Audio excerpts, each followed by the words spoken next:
4.10 Equations of lines.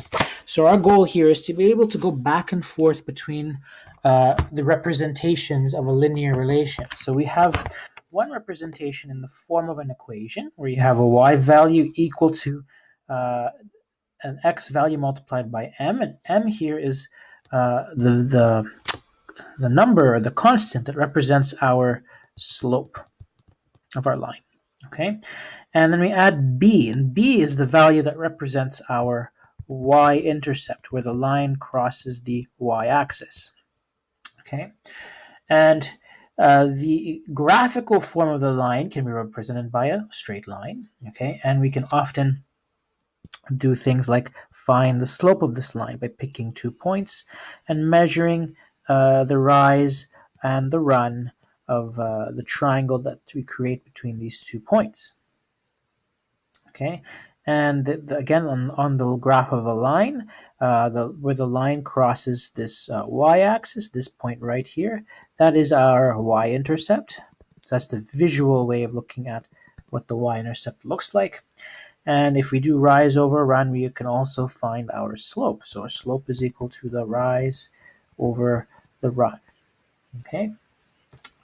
In a table form of a linear relation, again, if you're looking for the slope, we're looking at the change in the y value, so the rise over the run. So the change in the y values is our rise, because this line here represents going from this y value all the way up to that y value, right?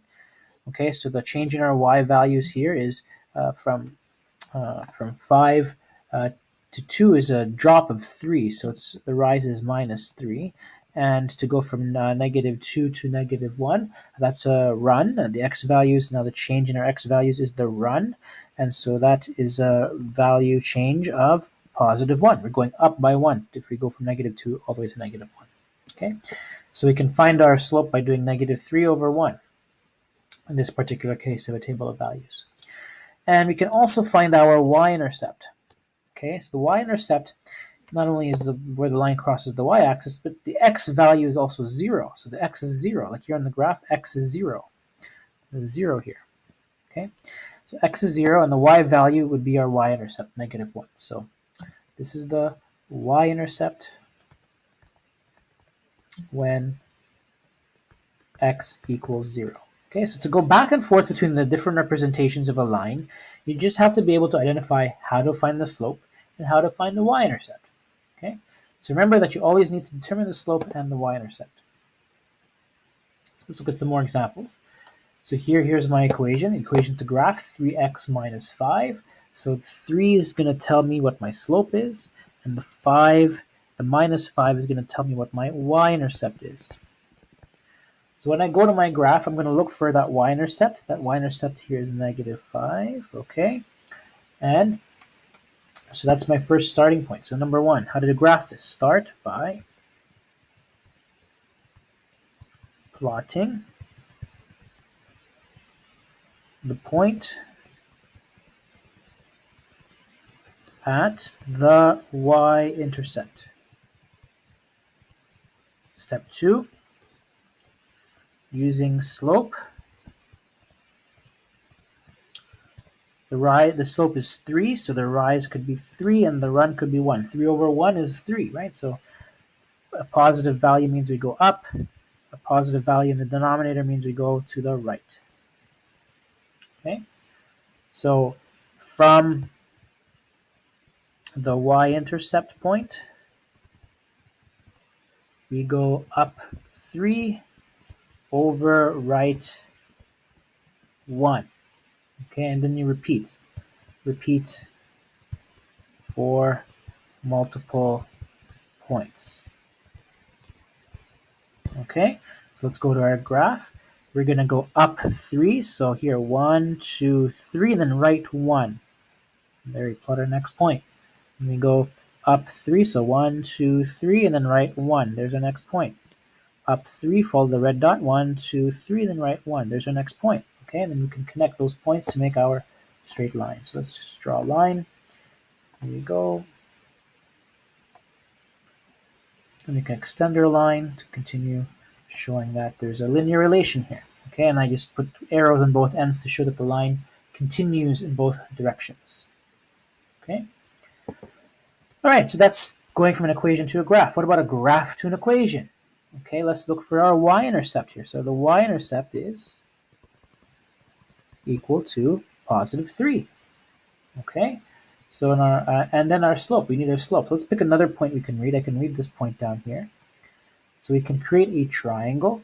So just measuring the rise over here and then the run over here. Okay, so how much of a rise do we have? So to help me find my slope, I'm going to find the rise. So the rise goes from this value of 3 all the way down to 0.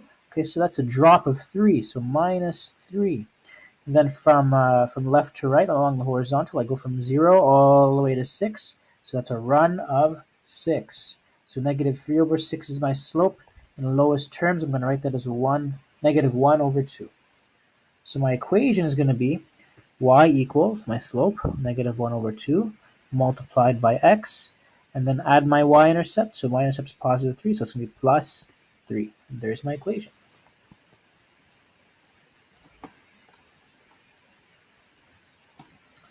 Okay, what about, let's go to our next page, table of graphs, table of values to a graph. Okay, so here we have to look for, let's look for our slope. Let's look at our change in y values and change in x values. So go from 0 to 2, that's an increase of 2. To go from negative 2 to negative 1, that's an increase of 1. So my slope is going to be the rise over run. So slope is the rise, the change in y values, 2, over the run, change in x values, it's 1. Okay, so 2 over 1 is simplified to 2. What about our y-intercept? Right here, x equals 0. So the y-intercept is going to be the y value. So y-intercept is equal to 4. So on my graph, look for 4, plot that y-intercept. Slope is 2 over 1, so go up 2, 1, 2, over to the right 1. There you go. Put the next point. Up 2, over 1. There you go. You can even go in reverse. Okay, plot the points on the left side as well. Okay, and then connect your points with a straight line.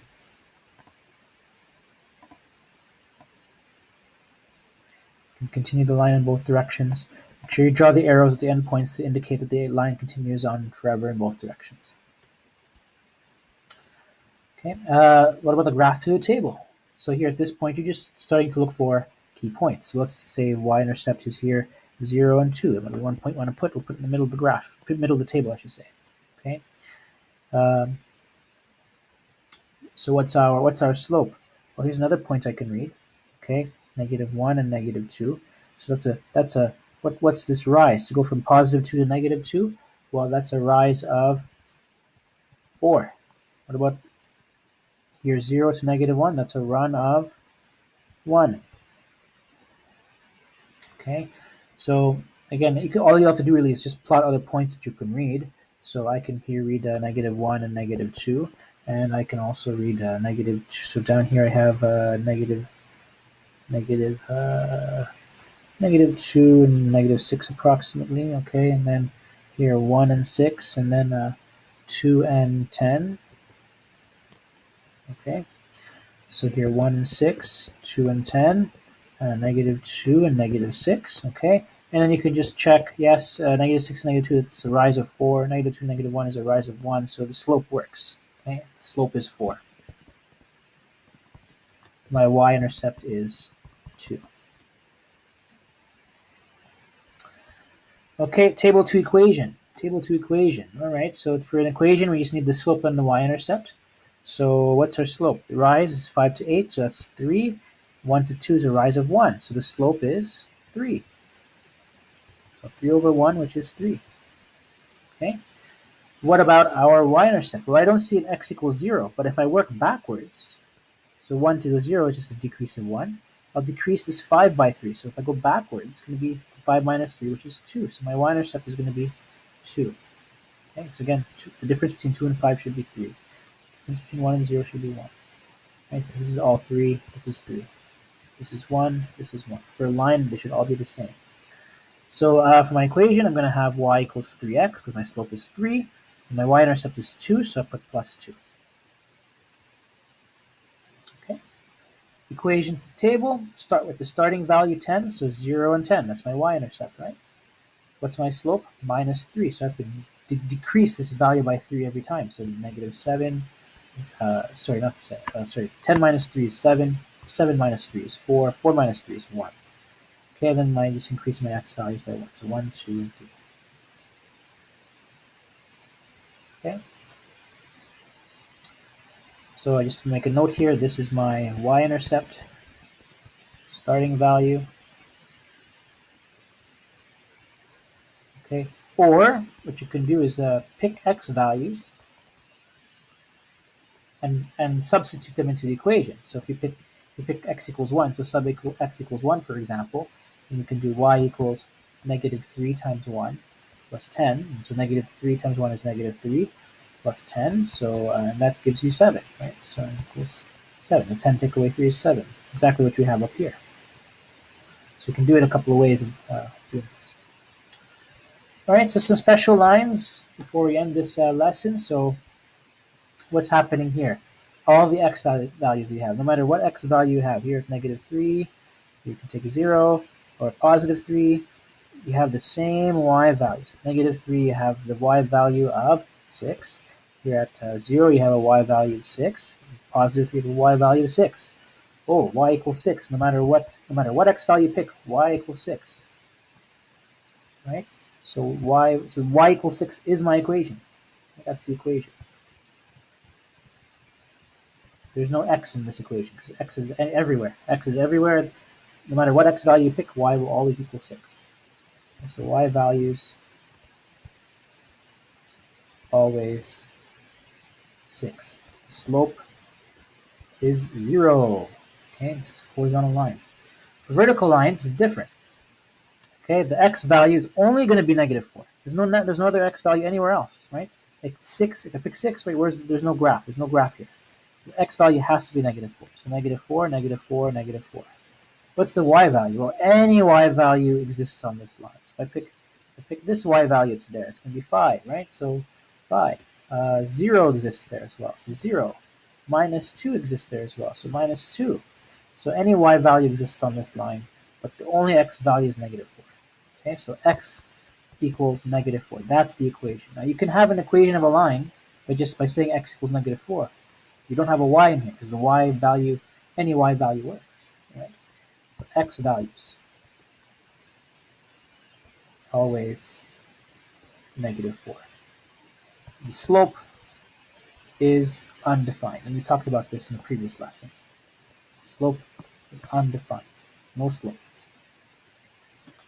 Okay, it's like an infinite steepness slope. All right, so those are our special cases, and that ends this lesson.